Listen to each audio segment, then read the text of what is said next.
Hello guys, Techmaster back at it again with another video. So Apple released the iPad Air 5 about a month ago, and it's an incredible device. It has the M1 chip, it's got 5G, it's got a ultra wide front center stage camera, and yeah, it's really nice. So today I'm going to be explaining why it's a really good value. So yeah, these are all the things about it. So it has 5G, the ultra wide front camera, M1 chip, works with Apple Pencil, 5 new colors. So yeah, but I think this device is a great value because it retails the same price as the last iPad Air, and yeah, at $600. Because the more expensive version, the iPad Pro 12.9 inch and 11-inch iPad Pro from last year, um, they they have the same chipset, but they're $200 and $400 more expensive. This is $600, and the max price you can go up to is like 800 is $900, whereas the iPad Pros you can get them up to like $2,000. So there's a much bigger difference. So the point that I'm trying to make is I think there's a better value because you also get more RAM. In Geekbench, you get more RAM. It's just a better value. I feel like M1 chip. So yeah, but yeah, this is a step in an incredible direction for Apple. I think this is really good. So yeah, they're gonna be bringing a lot of new stuff. There's also a June event that was leaked. So yeah, like I think this will be pretty good. So yeah, this has a 60% faster performance than the iPad Air 4, 8-core GPU, 8-core CPU, 8 GB of RAM. That's because the M1 chip has that. You know, 2 times faster graphics, 8-core GPU, all-day battery life. That was one of my complaints about the Air 4. I don't own it, but my brother does, and that's my complaint, and that's why I don't love the Air 4. Is the battery life is not that good. It's really bad actually compared to other of the newer iPads like the Mini, the iPad 9, the Pros, all that have better battery life than the Air 4. But this has all day battery life. The other one doesn't have all day battery life, and it has a worse chipset. So yeah, I think this one's a better value than the other one. Obviously, the other one is not bad by any means. It's just the battery life is not that good. But otherwise, still the A14 chip is still incredibly fast.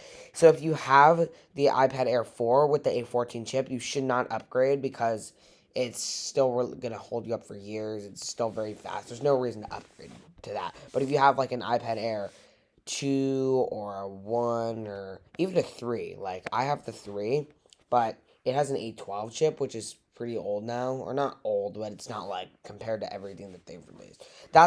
This is a decent upgrade from that. So yes, so it has center stage, so it can do all that. It has cool cases, 12 megapixel back camera with 4K at 60. And this can also do 4K at 60. Smart HDR, 5G. It has 5G, so that's pretty good. Wi-Fi 6, support for Wi-Fi 6. A lot of the devices I have Wi-Fi 6 too, or 5 gigahertz Wi-Fi. My Apple Watch has 5 gigahertz Wi-Fi, and then my phone has Wi-Fi 6. So, but yeah. Oh, Touch ID on the power button. I think it has that because USB-C, 2 times faster USB-C. It looks like than the old one. All right. But yeah, I'm just showing through this now. Yeah, so you could also trade if you keep the new one, the old one in good condition, the Air 4, you could get a good trade-in value. I think like a $400 trade-in value for the iPad Air 4. The Pro would be way more, would be like 700, but yeah. If you trade in like an iPad Pro, then although I think it may have to be the newest one though, I don't know.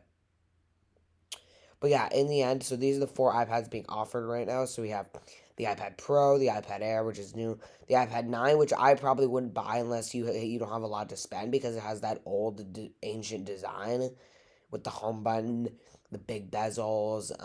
It's the worst performing one, but it's a good value. It's just not a good device like design. And then the mini is actually pretty cool too. I don't like the minis; they're too small for me, but they're pretty cool. Like I'm saying, this one has been completely redesigned. I think it's really cool. But in my opinion, I think the Air is the best overall value because it's got the M1 chip at $600. So yeah, I think that's the best value one. Or the mini or the Pro, but I think the iPad 9 isn't the best value because it's got that old design. Yeah, but you don't need the 12.9-inch iPad Pro. You could just get the 11-inch. If you're a kid, you don't need that. The 12.9-inch is like a computer one. So, but yeah, in the end, I think this is a very good device, and I would definitely recommend getting this device. So, yeah, it's very powerful. It comes in 5 new colors, so blue, purple, pink, starlight, and space gray. So that's pretty cool too. And then, yeah. Yeah, I think this is a very good device overall. So anyway, that I'll see you guys in the next video. This is my review on the iPad Air 4 or iPad Air 5, sorry. And can't speak today.